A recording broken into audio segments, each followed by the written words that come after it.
We're here with Anne Marchant, and we're just looking at one of the pictures there, a picture of the Port Hills, is it? With yes, a hawk. Yes.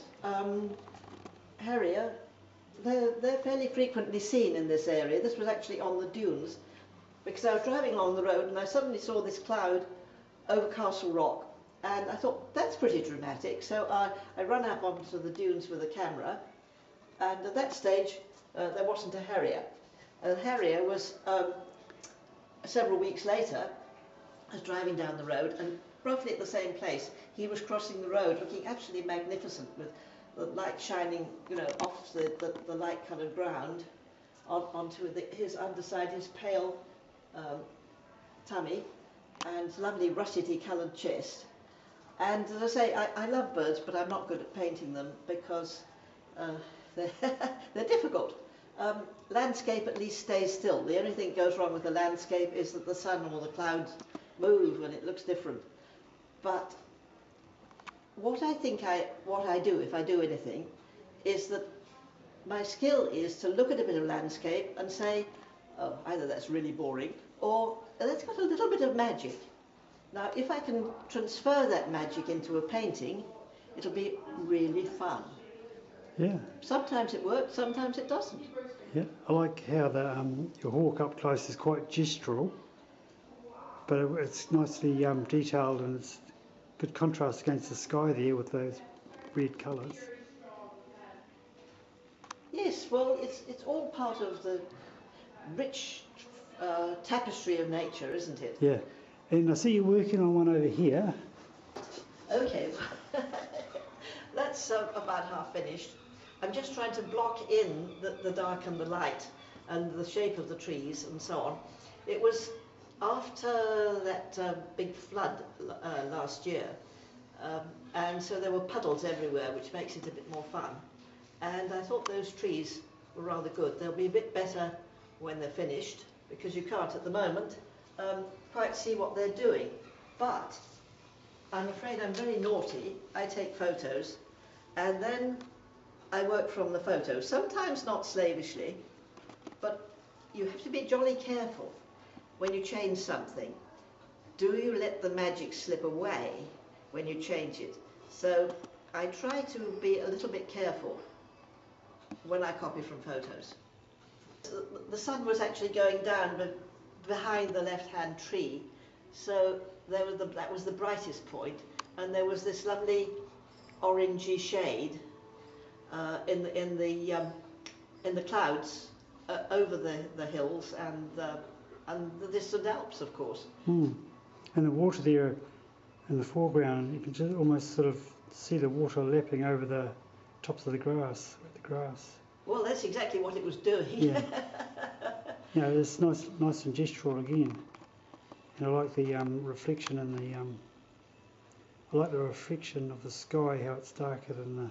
Reflections are pretty tricky, actually, Yeah. because you have to bear in mind that your eye level will always be the horizon, when the horizon is relatively flat. Like, there you've got mountains, yes, but they're so distant that the level makes little difference. Or the sea, you've got a horizon, again, which is your eye level. And the reflection will be symmetrical about that eye level. One thing that amazes me about old trees like this is the intricacy of the tiny wee twigs and stuff with the branches, but always wind up simplifying it right down because there's thousands of them. Yes, well, I'm hoping that I can do that in 2 stages, that I can block in the big branches with a big scruffy brush, and then and also with the scruffy brush for rough blocking in of bunches of pine needles. And then you can come, I hope, I'll come along with the finer brush and put some detailed pine needles in, and hopefully that will make sense of it all. Because at the moment you can't be quite sure that it's a pine tree. Half like to be a latter-day Petrus van der Velden.